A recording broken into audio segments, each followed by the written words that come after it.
Pemirsa, masa bakti kepengurusan Bendesa Agung segera akan berakhir. Oleh karena itu, calon-calon Bendesa Agung yang tepat perlu dicari untuk mengawal budaya dan adat Bali agar tetap ajeg. Paikatan Krama Bali yang peduli terhadap adat dan budaya Bali mempelopori pencarian Bendesa Agung dengan menggelar fokus grup discussion FGD di Denpasar. Dalam kesempatan tersebut, Paikatan Krama Bali berharap dibentuk formatur dalam mencari Bendesa Agung. Paikatan Krama Bali, An Agung Suryawan Wiranata menyampaikan Paikatan Krama Bali bersama organisasi kemasyarakatan Bali dan Hindu sepakat pembelian Bendesa Agung baru yang dilakukan dalam Paruman Agung Desa Adat harus benar-benar dilakukan secara sistematis dan transparan serta memperhatikan pengalaman dan kompetensi calon. Di samping itu, Perda Desa Adat cakupannya sangat luas dan meliputi aspek parayangan, pawongan, dan pelemahan yang sudah menjadi bagian dari pekerjaan kependesaan.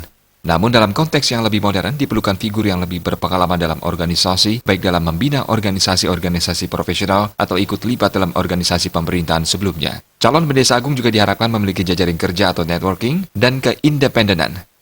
Pembelian Bendesa Agung dalam Paruman Agung hanya bertemu suatu hari dengan 1.400 bendesa, yaitu pada 6 Agustus. Menurutnya, hal itu sangat sulit. Oleh karena itu, diusulkan dalam Paruman Agung itu dibentuk saja sebuah formatur untuk mengusulkan calon. Formatur ini menyerahkan hasil seleksi calon Bendesa Agung kepada panitia seleksi. Pansel bisa terdiri atas tim ahli independen dari universitas dan dari pemerintah. Pansel ini memiliki waktu beberapa hari untuk melakukan proses seleksi. Dengan demikian, proses seleksi itu benar-benar berdasarkan kriteria Bendesa Agung seperti memiliki kompetensi, integritas, idealisme, dan secara finansial sudah independen sehingga tidak tergantung sepenuhnya pada pemerintah yang kadang-kadang membuat gerakan bendesa menjadi tidak bebas.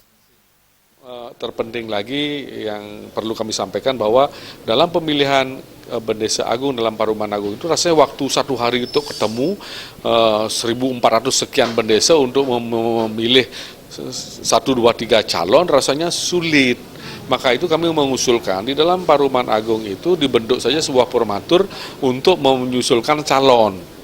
Formatur dibentuk untuk mengusulkan calon, kemudian formatur ini menyerahkan seleksi itu kepada pansel, panitia seleksi. Siapa panitia seleksi itu bisa jadi adalah bagian dari tim ahli independen, dari universitas, dari pemerintah. Nah, mereka yang punya waktu beberapa hari untuk melakukan proses seleksi.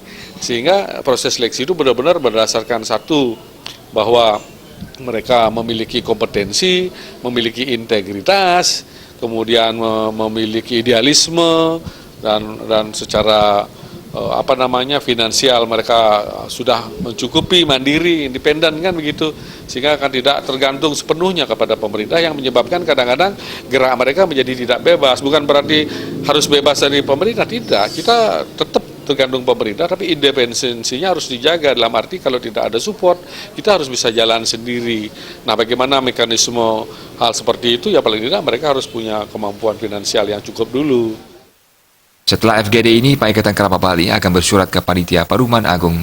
Prosesnya tidak bisa dilakukan sekali langsung dipilih, karena dikhawatirkan para pemilih suryaksio dan ternyata hasilnya tidak sesuai dengan apa yang diharapkan.